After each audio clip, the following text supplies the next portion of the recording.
Selamat Selamat siang semuanya. Perkenalkan, nama saya Gede Pasek Puniatmaja dari SI 4202 120 218 4040.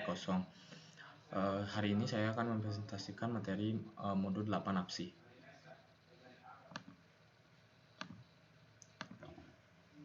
Baik, di sini adalah transisi analisis ke desain penggunaan diagram interaksi.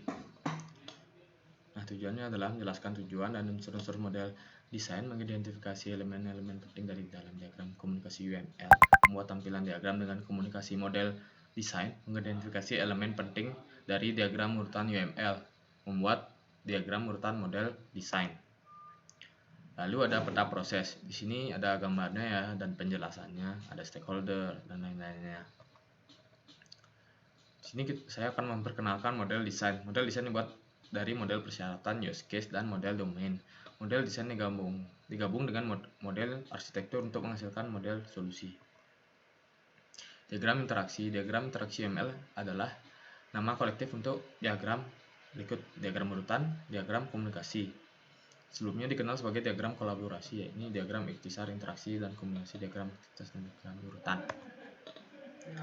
Diagram interaksi adalah step interaksi UML digunakan untuk menunjukkan urutan interaksi yang terjadi antara objek selama satu atau dua skenario use case, sebuah fragmen dari satu skenario use case. Lalu diagram interaksi UML juga dapat digunakan untuk menunjukkan urutan interaksi yang terjadi antar keduanya, sistem dan subsistem. Lalu membandingkan analisis dan desain. Analisis membantu kita memodelkan apa yang diketahui tentang proses bisnis yang harus didukung sistem, seperti use case dan model domain. Desain membantu kita membuat model bagaimana sistem akan mendukung proses bisnis. Model desain terdiri dari komponen batas, UI, komponen layanan, dan komponen entitas.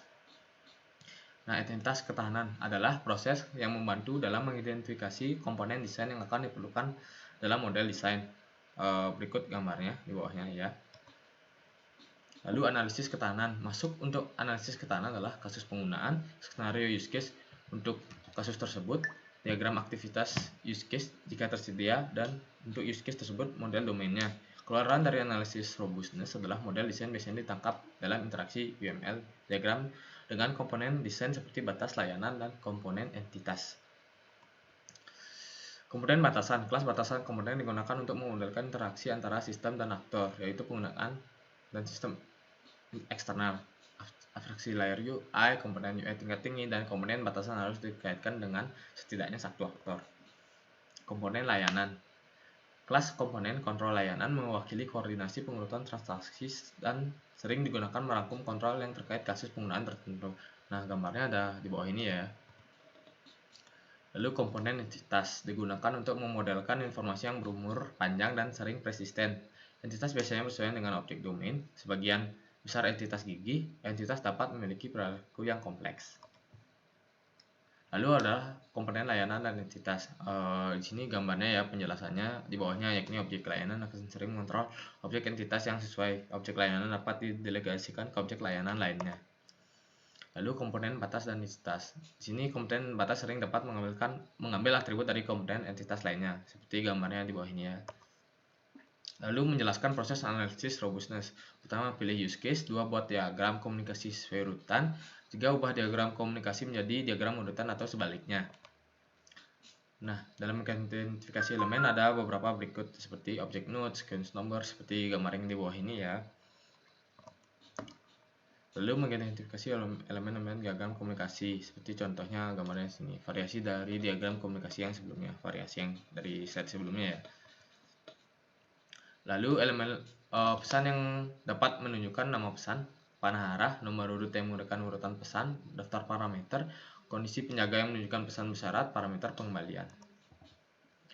Pilih use case yang sesuai. 1, tempatkan aktor dalam diagram komunikasi. 2, analisis formulir use case atau diagram kegiatan untuk use case-nya. Nah, langkah pertama adalah tempatkan aktor dalam diagram komunikasi. Langkah 2 adalah booking agen membuat permintaan kamar melewati tanggal kedatangan, tanggal keberangkatan, jenis kamar, dan anonimitas seperti gambar ini. Lalu ada 2B. Langkah 2B, objek batas reservasi UI menggunakan objek reservation service untuk membuat reservasi seperti gambar yang di bawah ini. Lalu langkah 2C, metode make reservation pada objek reservation service membuat entitas reservasi seperti gambar di bawah ini. Lalu langkah 2D, metode reservation menggunakan metode find room untuk menemukan kamar dengan tipe yang diperlukan setelah menentukan dan memilih kamar gratis. Seperti gambar di bawah ini juga. Lalu lanjutannya adalah metode room request detail dari objek reservasi yang mengembalikan rincian reservasi. Lalu berikut adalah gambar identifikasi metode tambahannya. Booking agent, promo service. Contoh diagram komunikasi adalah skenario primer yang berhasil dan skenario yang gagal. Yang gagal misalnya nih, kamar yang ditawarkan ditolak oleh agen pemesanannya kayak gitu. Berikut contoh diagram komunikasi yang pertama, contohnya kayak gambar ini ya, cukup kompleks. Yang dua, kompleks juga. Lalu diagram urutan berikan perspektif berbeda tentang interaksi antara objek. Lalu dua dapat digunakan sebagai pengganti diagram komunikasi, dapat dikonversi atau diagram komunikasi buktikan lebih berguna bagi pengembangan. Sorotan urutan waktu interaksi bagaimana selanjutnya menjelaskan urutan UML. Lalu ada identifikasi elemen dari urutan diagram seperti ini gambarnya.